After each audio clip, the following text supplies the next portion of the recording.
Ang kwento ni Tomby. Ang kwentong ito ay hango sa totoong buhay. Mula ito sa isa nating tagapakinig.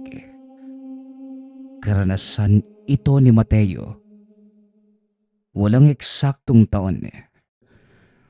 Probinsya ng Aklan.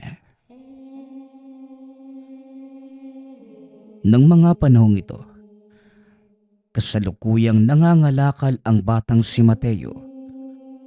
Mag-isa na lamang sa buhay dahil nasangkot sa isang malagim na trahedya ang buong pamilya. Siya lamang ang tanging nakaligtas sa pambobomba ng mga terorista. 12 anyos pa lamang, ngunit napilitang matutunan ang mga bagay-bagay para makaligtas sa paulit-ulit na kalupitan ng paligid at kapwa. Makalipas ang ilang sandali, tumigil ito sa pangangalakal ng basura. Nakakita ng tirang pagkain at yon ang pinagkaabalahan. Kasabay nito ang paglapit ng isang dayong estranghero na tawagin na lang natin sa pangalang Jomar. Sino ka? Dayo ka no? Ang ganda ng tindig ninyo ah. Parang sundalo pero ang dami nyo namang tattoo sa katawan.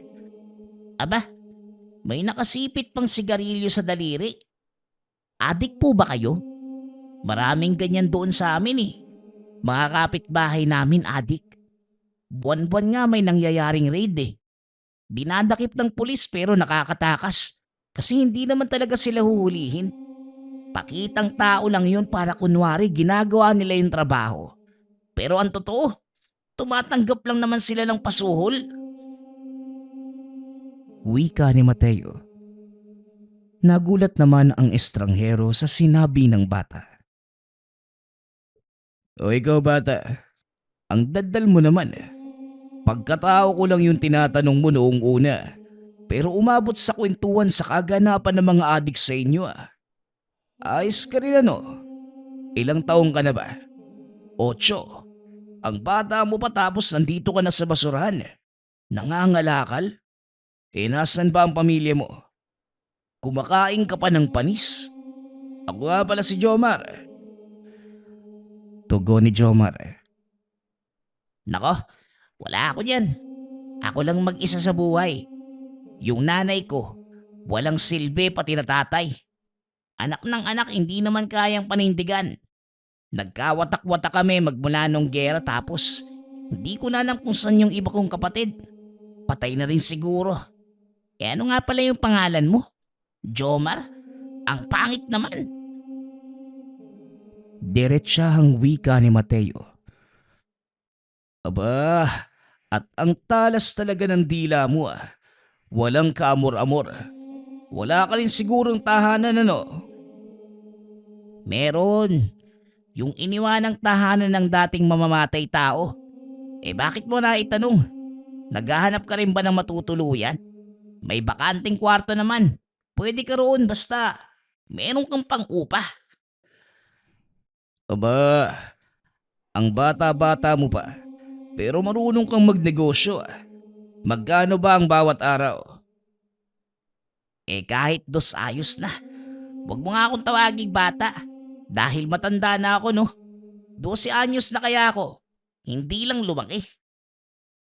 Ganun ba bata? Hindi nga talaga lumaki. Ang pansot mo eh. Nasan ba yung bahay? Pasilip muna ako kung magugustuhan ko. Baka kahit 3 piso ang ibayad ko sa'yo.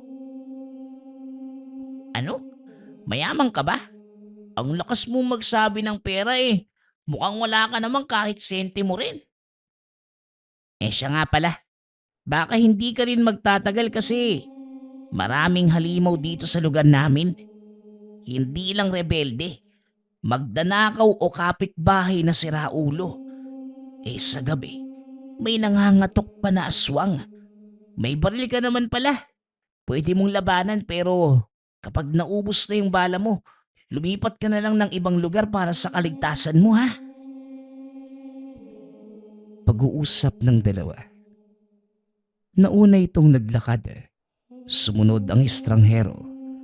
Hindi makapaniwala sa salita ng bata. Hanggang sa makarating sila sa tahanan. Maayos, malinis at may sapat na espasyo.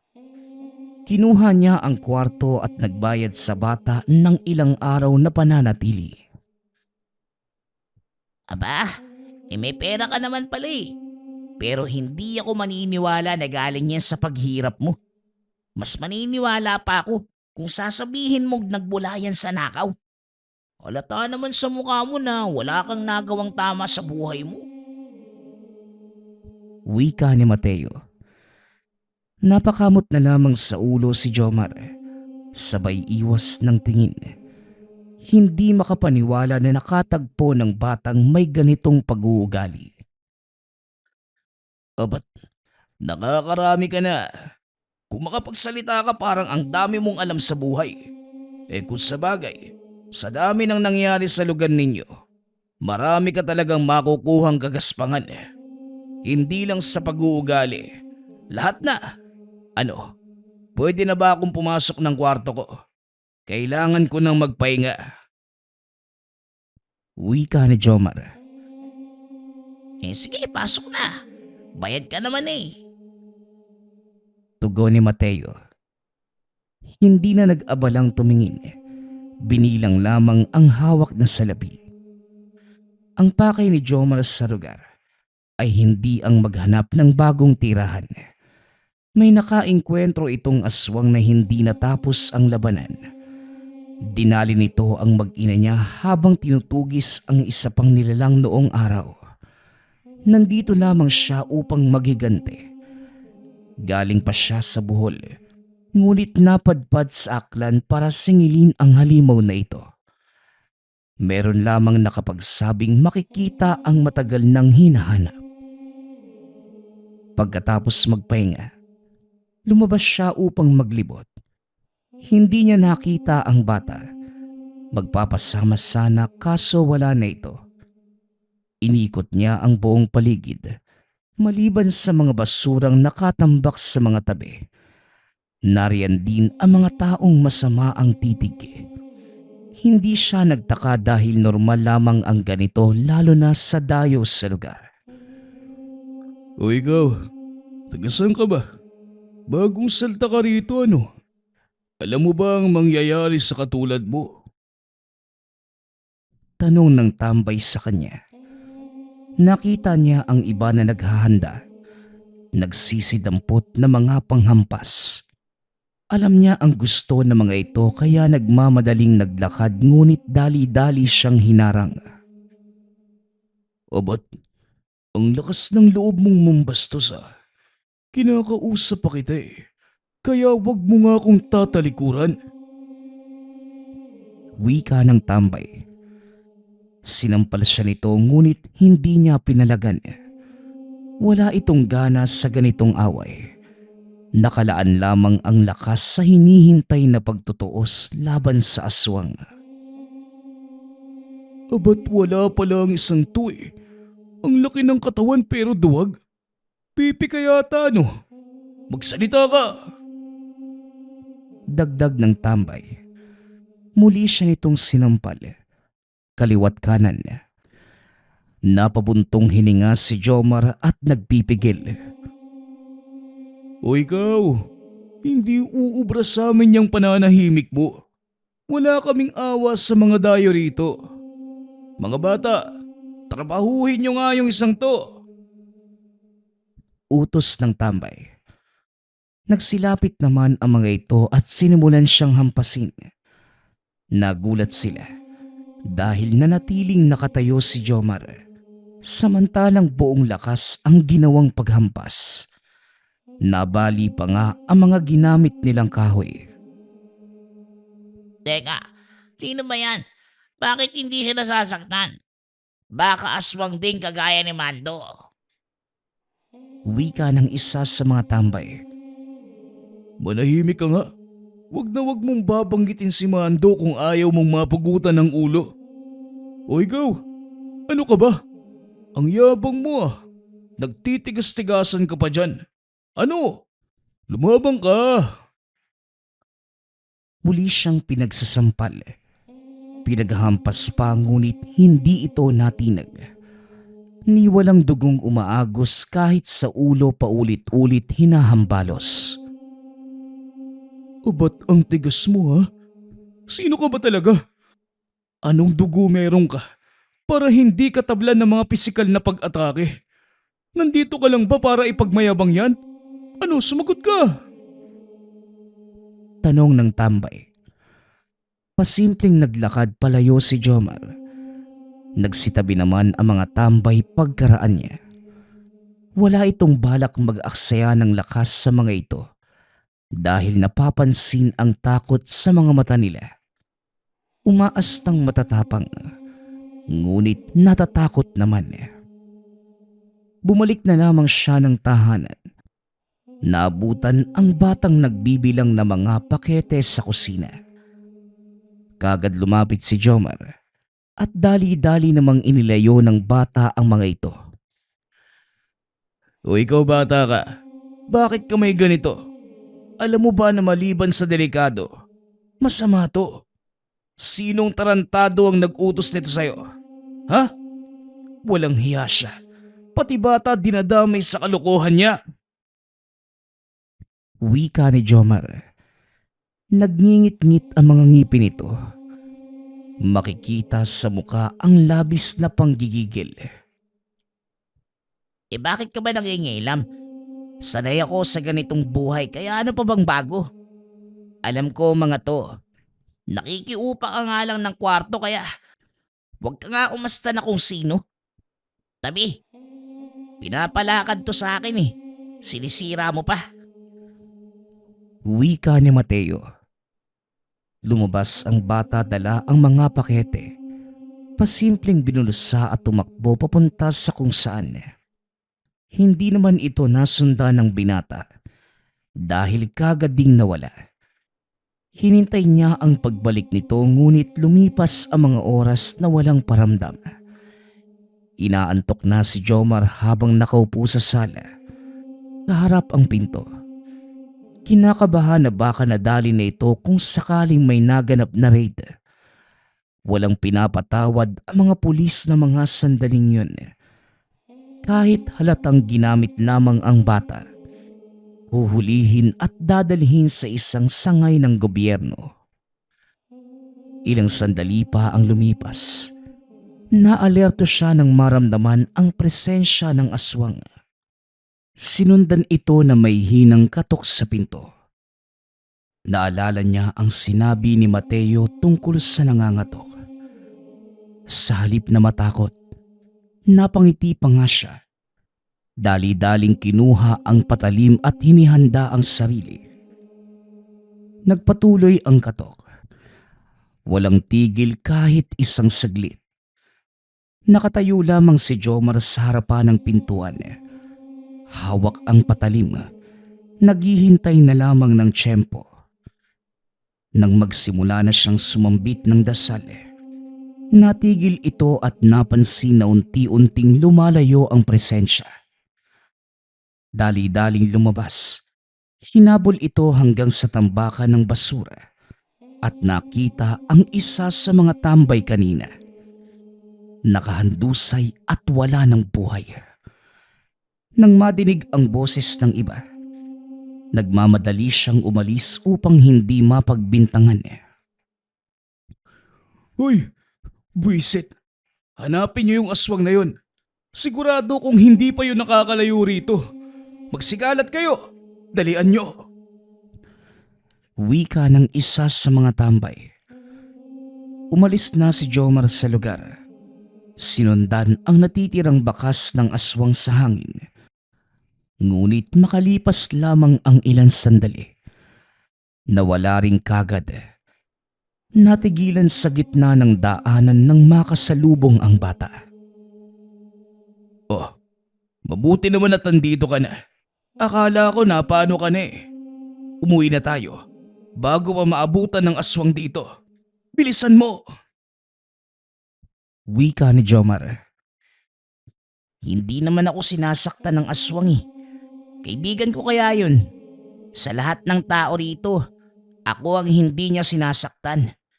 Yung mga tao niyang tambay, kapag may nagawang mali, pinapatay niya kagad. Tugon ng bata. Nya? Sino siya? At paano mo naman naging kaibigan ng isang nilalang? Hindi naman kumakaibigan ng ganitong klase ng halimaw. Tanong ni Jomar. Sa tingin mo lang hindi. Siya nga yung dahilan kung bakit ako nabubuhay hanggang ngayon eh. Marami nang natulong sa akin si Mando. Magmula noong nawalan ako ng pamilya. Binibigyan nga niya ako ng pagkain minsan. Kapag nakauwi siya dito sa lugar, pati na yung mga tambay.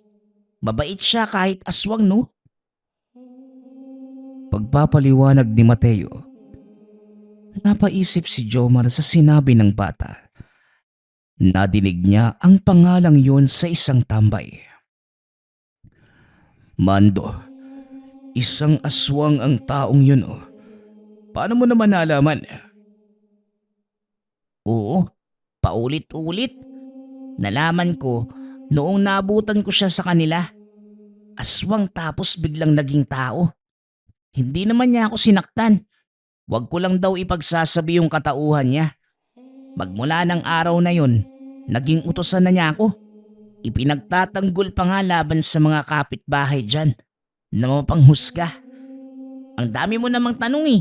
Matulog ka na nga lang. Wika ni Mateo. Pumasok ito ng silid at hindi na kinausap. Kinutuban si Jomar sa tinutukoy na tao.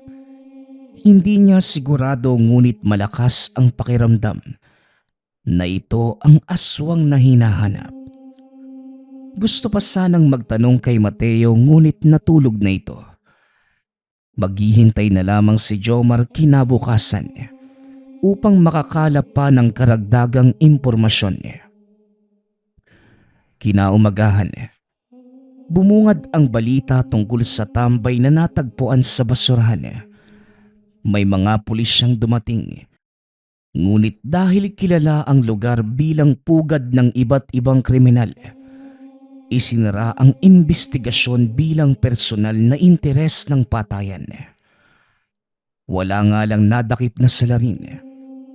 Sa kabila nun, mahigpit ang paniniwala ng ibang tambay na aswang ang may kagagawan. Kung makakasalubong ko lang talaga yung aswang na yon, papatayin ko talaga. Dinali niya si paring Jerry. Malilintikan siya sa akin. Ang sa akin lang, baka si Mando yung may gawa nun. Kagabi kasi, parang nakita ko siya eh. Di ko lang sigurado pero parang siya nga yun.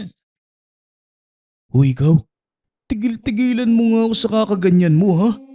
Dinadamay mo pa si Bossing eh. Bakit naman siya naroon eh? Lumuwas nga ng Maynila noong nakaraang linggo. Hindi ba? Sa susunod na araw pa ang balik niya. Ano bang pinagsasasabi mo? Basta, nakita ko talaga siya kagabi. Pag-uusap ng dalawang tambay. Tahimik lamang nakikinig si Jomar sa usapan ng mga ito.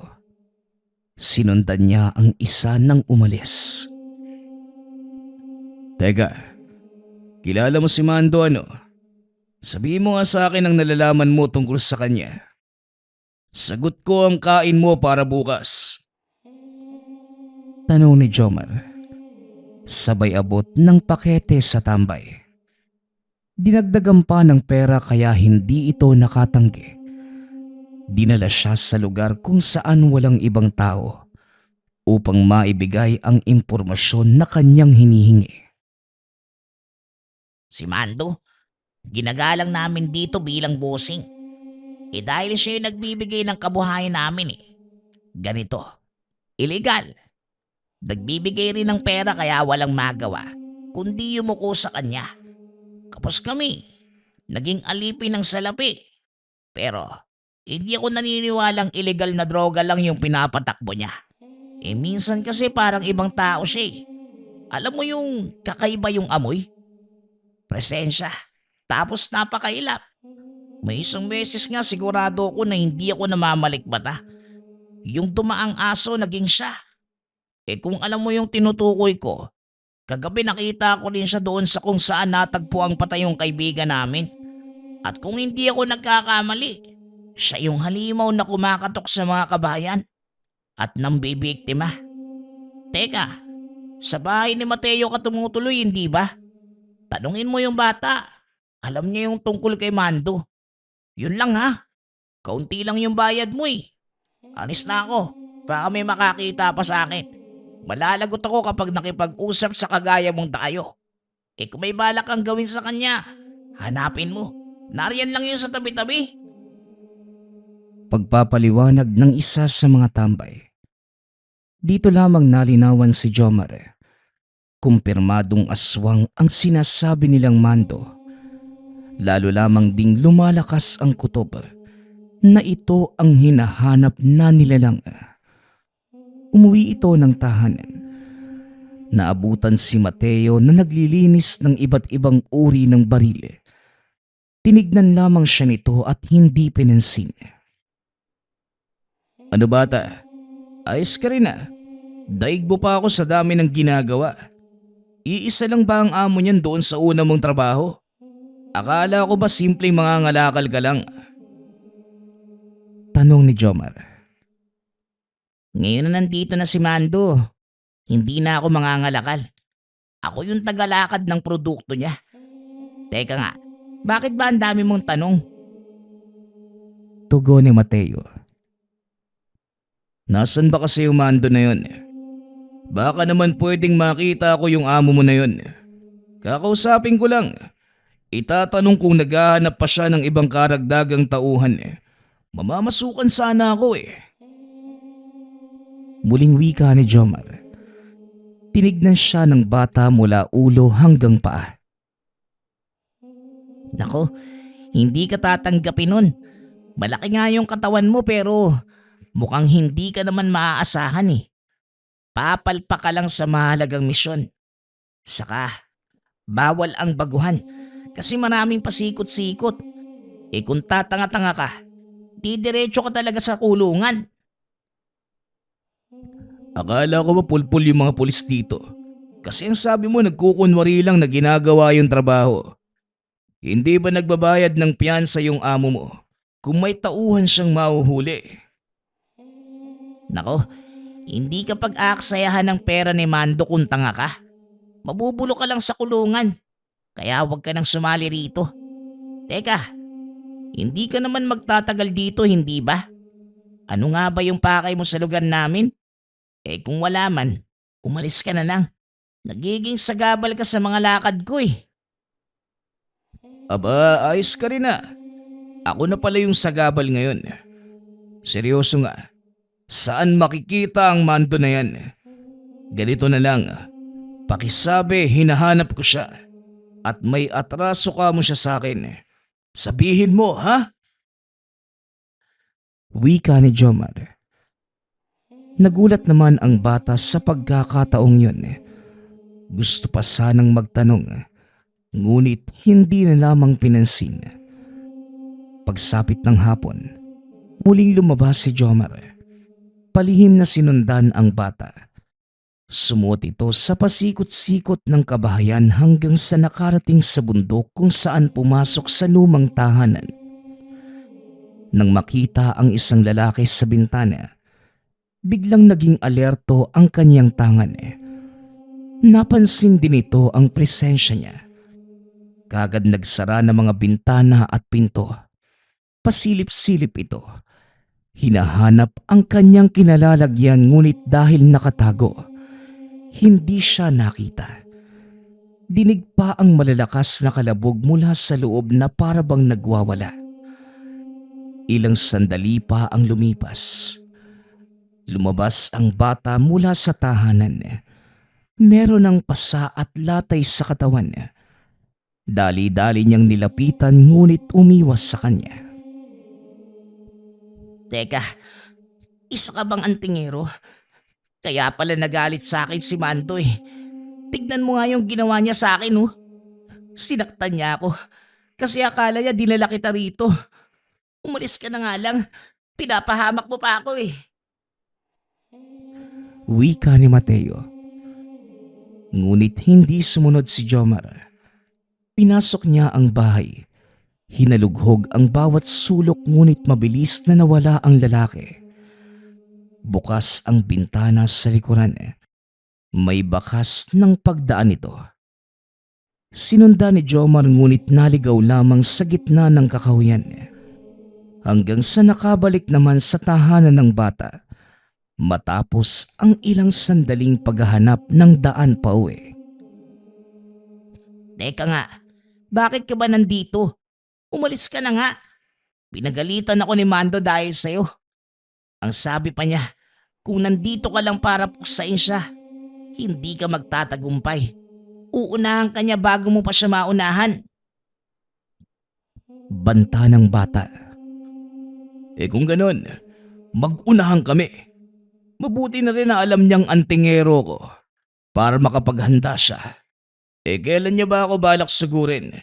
Para naman kahit papano, makapaghanda na rin ako. Tugon ni Jomar. Di ko alam eh. Pero ang sabi niya, hindi lilipas yung gabing to na hindi ka mamamatay.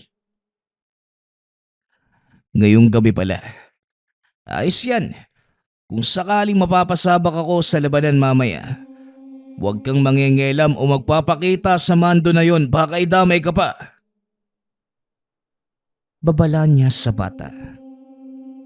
Nang mga sumunod na sandali, matyagang nag-abang si Jomar sa pagdating ni Mando. Nasa loob lamang siya ng tahanan.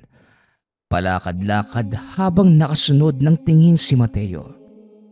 Tahimik lang ito. Ilang sandali pa ay nagsalita na rin.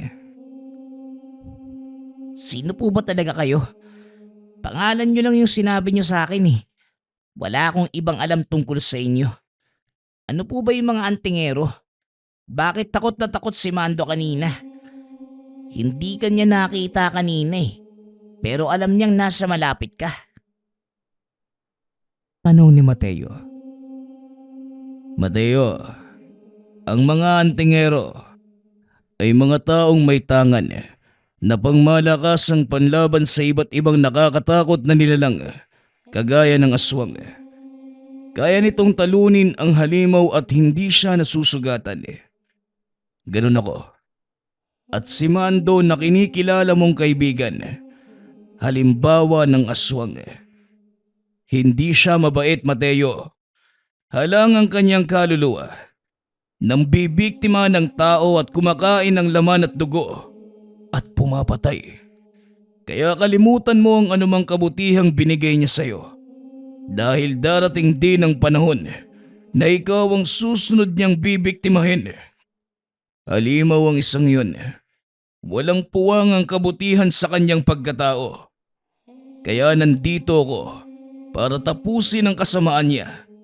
Para na rin ipagigante ang nangyari sa aking pamilya. Wika ni Jomar. Nakatingin lamang ang bata sa kanya. Hindi matukoy kung nakakaintindi ito o wala. Hindi na siya nagpaliwanag. Dahil nang sumunod na sandali, unti-unti nang naramdaman ang presensya ng aswang. Dali-dali itong sumilip sa labas. Wala pang nakita ngunit pansin ang bakas ng nilalang sa hangin. Mateo, dito ka lang sa loob. Ano man ang mangyari, wag na wag kang lalabas. Kung sakali makapasok si Mando rito, ang aswang, wag kang magdadalawang isip na iputok ito. Tamaan mo. Isang bala lang ang kailangan. Siguradong mapapatay mo yung nilalang.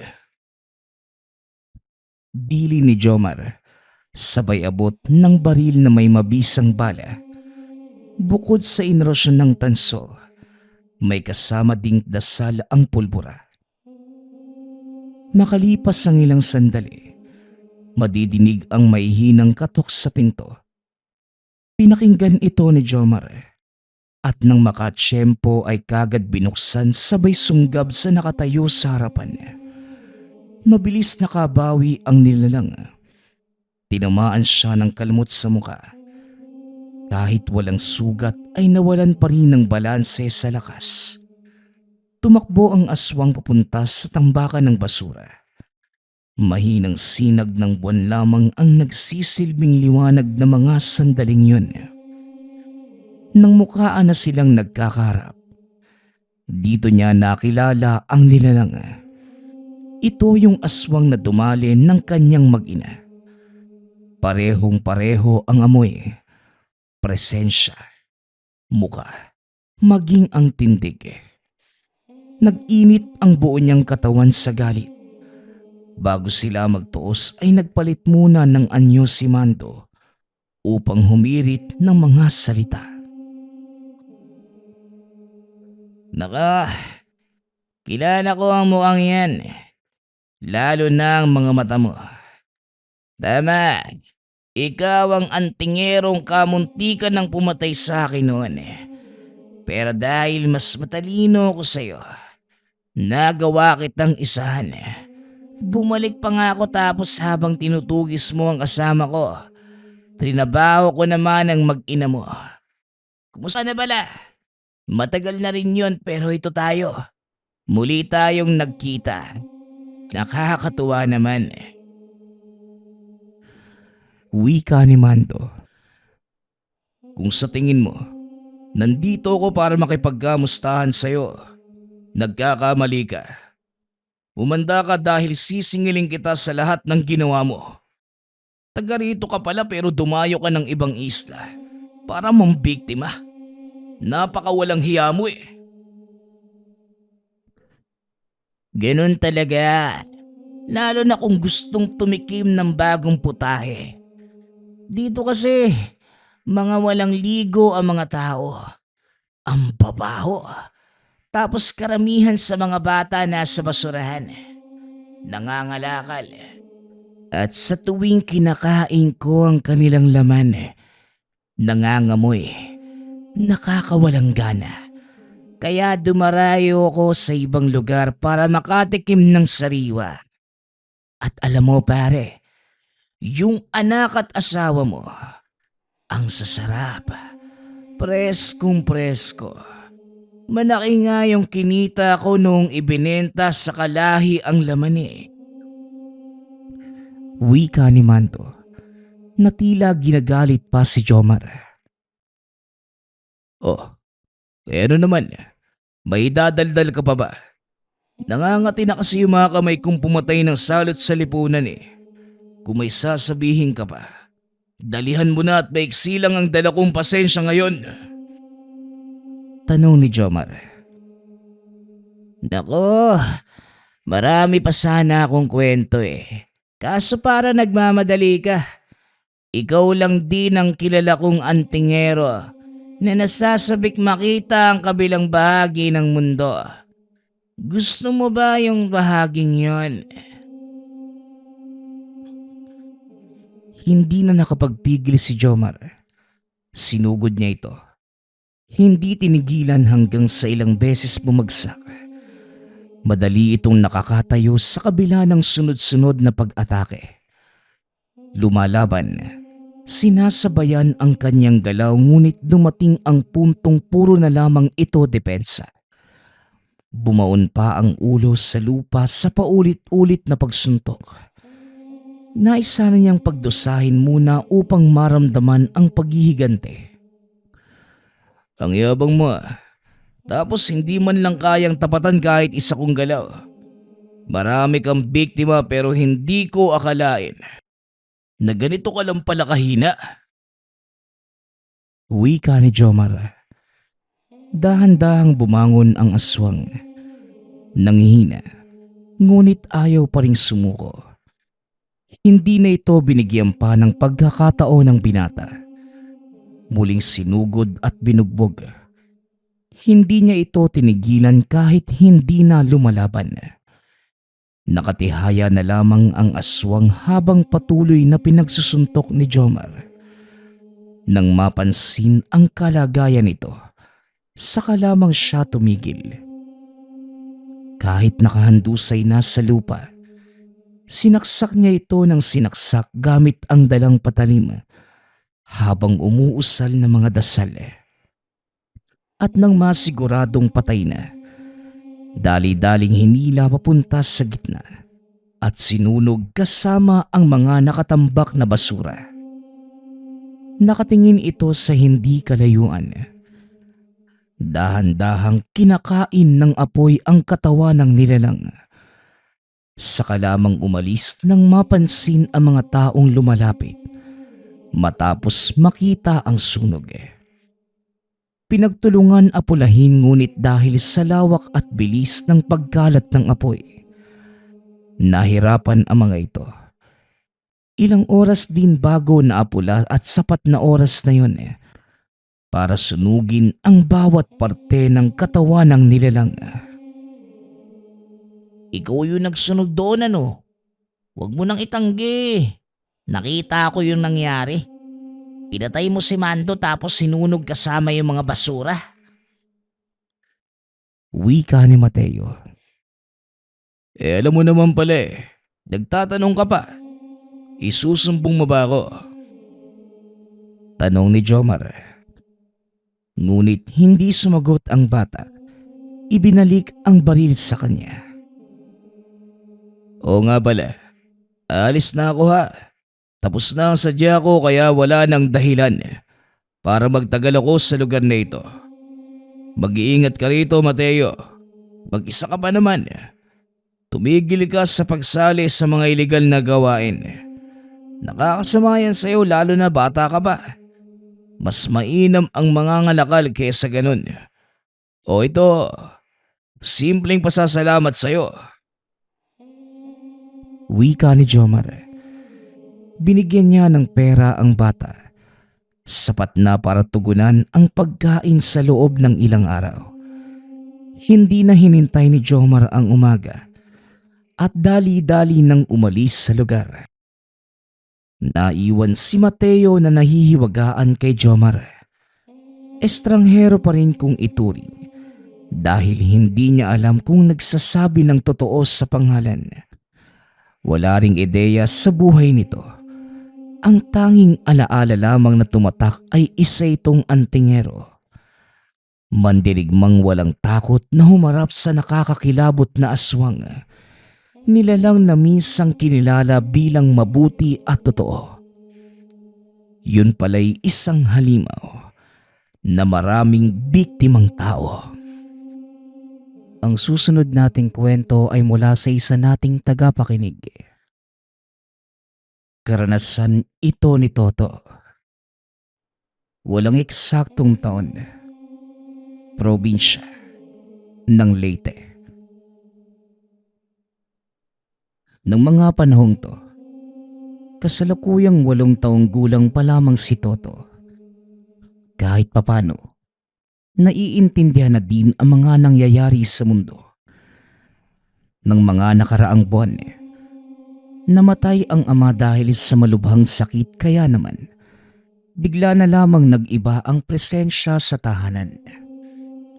Ang dating palaging nakangiting ina, halos wala nang makitang saya at ang mga kapatid naman, iginugol na lamang ang oras sa pagtatrabaho. At dahil bunso si Toto at nasa tahanan lamang, araw-araw na nararamdaman ang matinding kalungkutan ng ina. Kaya minsan niyayakap na lamang ito para kahit papano'y gumaan ang pakiramdam at ipadama na hindi siya nag-iisa. Bata pa lamang, malapit na si Toto sa ama at palaging sumasama sa gubat tuwing nangangahoy o namumulot ng itinitindang niyog.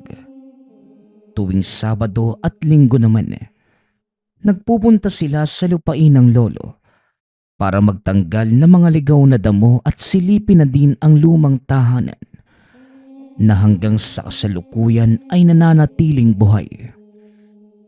Ayon sa ama, ang mga materyales kasing ginamit sa pagtayo ng tirahan, solidong mga bakal, kaya napakatatag at madalas. Matapos ang paglilinis ng mag-ama, tumatambay sila sa tahanan. Napakahalaga ng lugar sa batang si Toto dahil karamihan ng masayang alaala ay naiwan doon. Napapangiti na lamang sa tuwing naaalala ang ama. Masasabing mahal ng anak ang ama. Kaya isa ito sa pinaka nasakta ng mawala yun. Hanggat sa makakaya, pinipilit ng bata na maging masaya. Dahil hanggang sa huli ay sinusunod niya ang bilin ng ama. Na mawala man siya, ay dapat ipagpatuloy lamang ang buhay. Tuwing walang pasok sa eskwelahan, nagpapaalam si Toto sa ina na pupunta sa lupain ng lolo. Pinapayagan naman ito dahil sanay na ang bata na magpabalik-balik sa lugar. Ngayon ay mag-isa na lamang siyang tinatapos ang mga kailangang gawin. Hindi maaasahan ang mga kapatid dahil may kanya-kanya na itong mga buhay. Habang ang ina naman patuloy na nalulugmok sa pagkawala ng ama. Minsan ay niyayaya niya itong sumama, ngunit hindi pa kayang lumabas ng tahanan ng ina, kaya hinayaan na lamang ito ni Toto. Tuwing nagagawi naman sa lumang tahanan, hindi maiwasan ng bata na malungkot dahil lahat ng tawanan, maging ang halakhak ay napalitan na ng lumbay at katahimikan. Isang araw, maagang gumising si Toto para ipagluto ng almusalang ina. Ilang araw na itong hindi kumakain dahil sa lagnat. Habang nagluluto sa kusina, may nadinig ito na parang nagwawalis malapit sa palikuran. Dala ng kuryosidad, hinanap ng bata kung sino ang nagwawalis at sumilip sa bintana. Siniguro niya na hindi ito ang ina dahil bawal itong mapagod. Pagsilip sa bintana, nakita niya ang isang malapad na likod ng lalaki. Kaya nilapitan niya ito dahil tila pamilyar ang lalaki at ang suot nitong pang-itaas. Nang akmang ilang hakbang na lamang ang pagitan, lumingon ito sa bata. Labis ang tuwang naramdaman nang makita na ang ama pala ang nagwawalis. Abot-tenga ang ngiti ni Toto ngunit walang reaksyon ng ama. Maya-maya pa, tumalikod muli at naglakad papalayo. Sumunod naman ang bata dahil sa sobra-sobrang pananabik na makasama ito. Habang hinahabol, patuloy naman sa pagtawag sa tatay. Lumilingon naman ang ama ngunit patuloy pa rin sa paglalakad. Sinundan lamang ng bata hanggang sa nakarating sa lupain ng lolo. Diretso itong pumasok sa lumang tahanan at naupo malapit sa bintana. Sabi ko na nga ba tay, babalik ka din. Nakakalungkot kaya na mag-isa ako dito palagi. Alam mo ba tay, palagi kong ipinagdarasal na sana bumalik ka na. Sobrang lungkot na kasi ng itsura ni nanay. Wala nang mawala ka eh. Wika ni Toto. Tinitigan naman siya nito ngunit kagaya ng dati. Wala pa ring naging reaksyon ng muka. Nang akmang tatabi na sana si Toto sa kinauupuan ng ama, bigla naman itong tumayo at lumabas ng tahanan. Nagtaka na ang bata dahil sa parang wala ang ama sa tamang pag-iisip. Kaya patuloy lamang siya sa pagsunod. At sa paglalakad, napansing nagagawi na ang ama sa dako kung saan may nagtataasang puno. Napakaganda ng lugar dahil kulay berde ang paligid at hitik sa bunga ang mga puno sa lugar. Sumunod lamang si Toto sa likod ng ama hanggang sa nakaramdam ng pagod dahil ilang oras na itong naglalakad. Napansin pa ng bata na umiikot lamang sila sa iisang parte ng lugar. At maya-maya pa, lumapit sa kanya ang ama. Tumingin ng direkta sa mga mata at biglang nahilo ang bata. Dahil sa pag-ikot ng paningin, napaupo na lamang si Toto sa lupa at pinikit ang mga mata. Nang maging maayos ang pakiramdam, idinilat niya ang mga mata at sinubukang tumayo. Dito niya napansin na madilim na sa lugar. Umiiyak na ang bata dahil sa labis na takot, lalo pat walang ilaw galing sa buwan niya. Nagtatakbo ang bata. Sumisigaw habang umiiyak at walang tigil sa kakaiyak. Ayon kay Toto, hindi na niya maalala kung paano siya nakatulog ng gabing yun at nagising na lamang na maliwanag na at nasa lilim ng isang puno. Dahil sa hindi pa din nakakauwi ay nagpatuloy ito sa paglalakad upang mahanap ang daan papalabas. Ngunit hindi talaga mahanap dahil kahit anong gawin, paikot-ikot lamang naman siya sa iisang lugar. Nagpahinga na muna si Toto sa isang matandang puno ng mangga. Maya-maya pa, nakaramdam ng mga kagat ng langgam sa likod at kagad na tinanggal ang pang-itaas na damit. Pagkahubad, biglang sabay-sabay na gumawa ng ingay ang mga ibon sa paligid. Napatingala si Toto at walang ano-ano'y narinig ang boses ng ina. Napalingon at nakitang tumatakbo ito papalapit. Niyakap siya ng ina ng mahigpit at sinabing kagabi pa ito naghahanap sa lugar. Nanay, kahapon pa po ako nandito. Tinatawag ko nga po kayo eh. Bigla na lang po kasi akong iniwan ni tatay dito. Wika ni Toto. Dahil sa nabanggit ng anak, napakunot na lamang ang noo ng ina. Sinabing guni-guni lamang ng bata ang mga nakita, kaya umuwi na lamang sila ng makakain. Pagka-uwi sa tahanan, ipinilit ng bata na nakita ang ama sa lugar, kaya kailangan nila itong balikan. Dahil sa batid ng ina nakakaiba ang nangyayari sa anak, pilit niyang ipinapaintindi sa bata ang totoong nangyari. Ayon dito, hindi naman talaga namatay ang ama, bagkus bigla na lamang itong nawala. Gumawa lamang sila ng peking lamay para ipakita sa mga tao.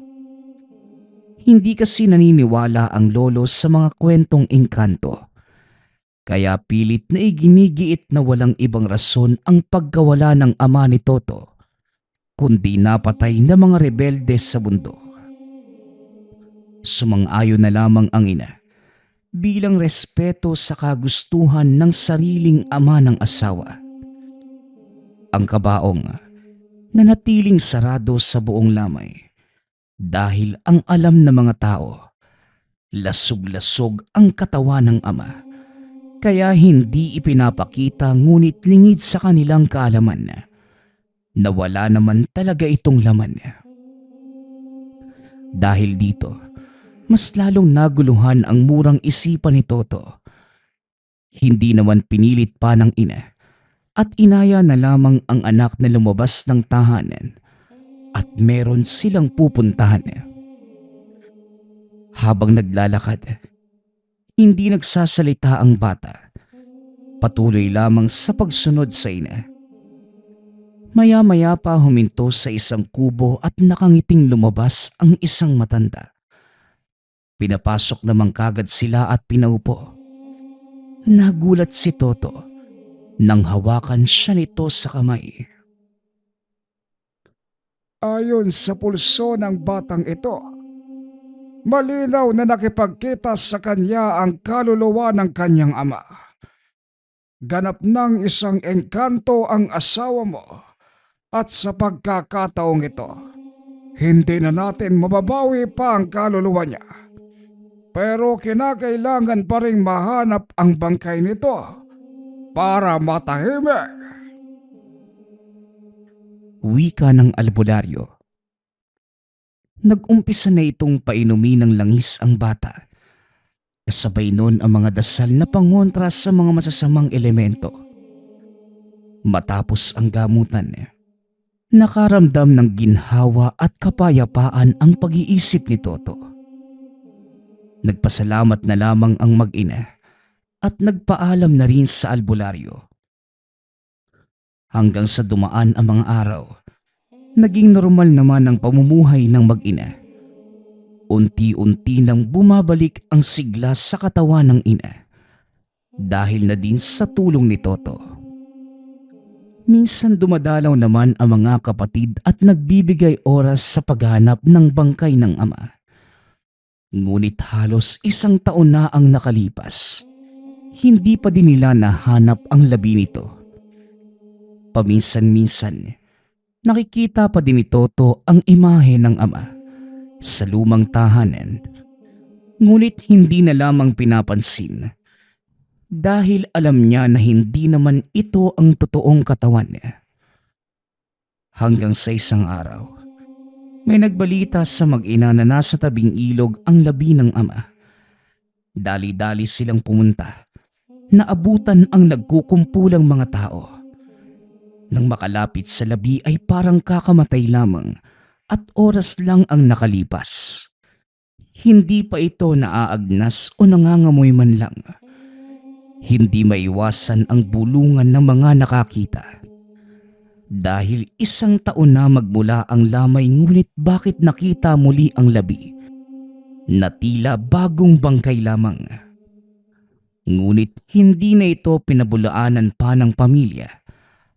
Pagkarating ng ibang lalaking kapatid, kagad nilang binuhat at pagkauwi sa tahanan, ibinalot sa pulang tela at ginawa na lamang ng kabaong. Nagawa sa tabla. Nang mismong araw na yun, bago pa man ilibing ang labi, inimbitahan ng mag-anak ang albularyo sa lugar para dasalan at matapos ang orasyon. Inihatid na sa huling hantungan. Ito ang huling naging alaala ng batang si Toto Sama at ang huling engkwentro sa kaluluwa nito. Matagal na panahon na ang lumipas. Hindi pa rin nakakalimot ang mga tao sa lugar nang minsang nakapagtatakang nangyari sa pamilya. Ngunit ayon kay Toto, mas hindi niya makakalimutan ang kagagawa ng engkanto at ang itinagong bangkay. Nagpapasalamat nga pala ako sa lahat ng sumusuporta sa ating channel. Nawa ay patuloy niyong suportahan at pakinggan ang ating mga kwento. Hanggang sa muling pakikinig. Paalam.